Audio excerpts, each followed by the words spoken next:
प्यारे दोस्तों नमस्ते। आइए हम सुनते हैं भाई दोज की कहानी। प्राचीन समय की बात है। किसी गांव में एक बुढ़िया माई रहती थी। उस बुढ़िया माई के साथ बेटे और एक बेटी थी। बेटी का विवाह हो चुका था। जब भी उसके बेटों की शादी होती, पैरों के टाइम एक नाग आता और उसके बेटे को डस लेता था। बेटा वही खत्म हो जाता था और बहू विधवा। इसी तरह उस बुढ़िया माई के 6 बेटे मर गए।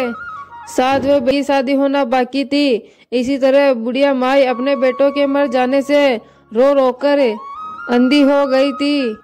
भाई दूज का त्योहार आने पर भाई ने कहा, मैं बहन से तिलक करवाने जाऊंगा। माँ ने कहा ठीक है। उधर जब बहन को पता चला कि भाई आ रहा है तो वो खुशी से पागल होकर अपनी पड़ोसन के घर गई और पड़ोसन से पूछने लगी, जब प्यारा भाई घर आए तो उनके लिए क्या बनाना चाहिए। तो पड़ोसन उसकी खुशी को देखकर जलने लगी और बोल दिया, दूध से रसोई लीप और घी में चावल पका। बहन ने ऐसा ही किया। उधर भाई बहन के घर जा रहा था तो उसे रास्ते में सांप मिला। सांप उसे डसने के लिए आगे बढ़ा तो भाई ने बोला, तुम मुझे क्यों डस रहे हो। सांप बोलता है, मैं तुम्हारा काल हूँ और मुझे तुमको डसना है। भाई बोलता है, मेरी बहन इंतजार कर रही है। जब मैं तिलक कराकर वापस लौट आऊं तब तू मुझे डस लेना। सांप बोलता है, भला आज तक कोई व्यक्ति अपनी मौत के लिए लौट कर आया है जो तुम आओगे। भाई बोलता है, यदि तुम्हें यकीन नहीं है तो तू मेरे झोले में बैठ जा और जब मेरी बहन मेरे तिलक कर ले तब तुम मुझे डस लेना। ऐसा ही किया। भाई बहन के घर पहुंच गया। दोनों बड़े खुश हुए। भाई ने कहा, बहन जल्दी से खाना दे, मुझे बड़ी भूख लगी है। बहन क्या करे, ना तो दूध की रसोई सूखे और ना ही घी में चावल पके। भाई ने पूछा, बहन इतनी देर क्यों लग रही है, ऐसा तू क्या पका रही है। बहन ने अपनी पड़ोसन की सारी बात बताई।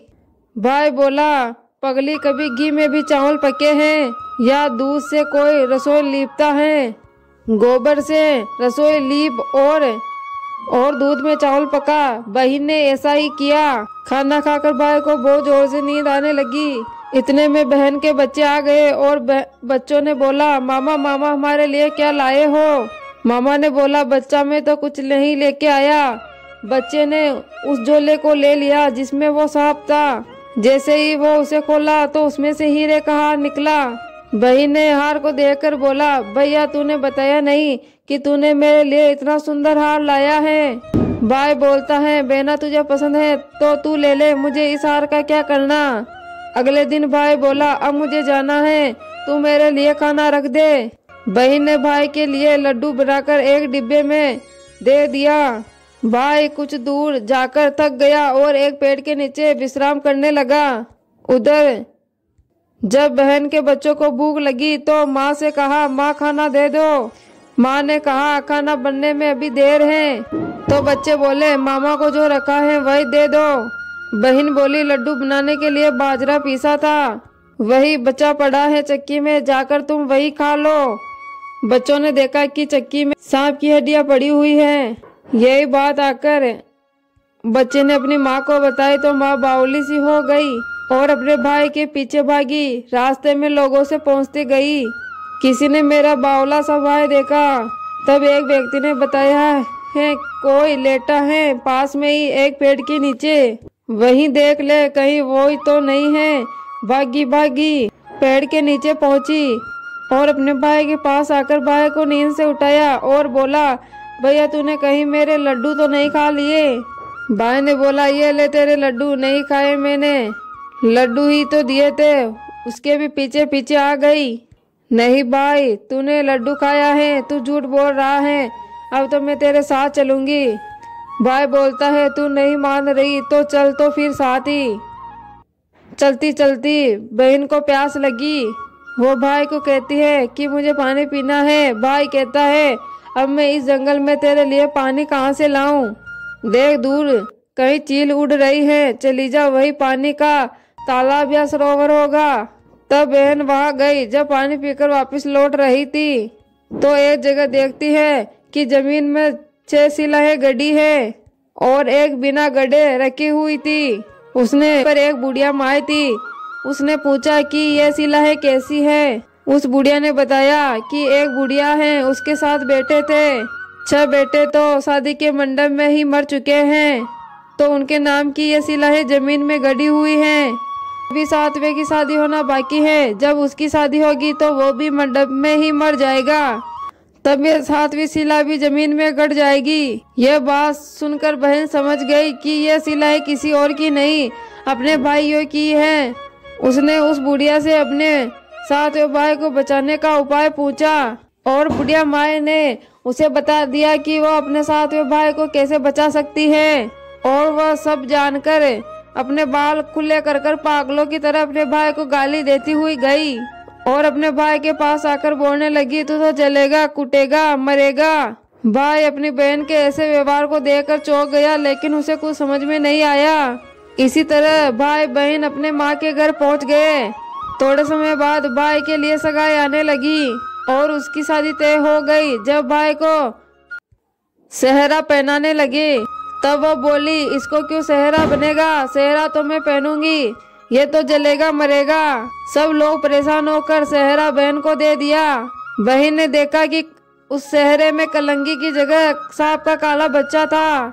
बहन ने उसे निकाल कर फेंक दिया। अब जब भाई घोड़ी पर चढ़ने लगा तब बहन बोली, यह घोड़ी पर क्यों चढ़ेगा, घोड़ी पर तो मैं बैठूंगी, यह तो जलेगा मरेगा और इसकी लाश को तो चील कौवे खाएंगे।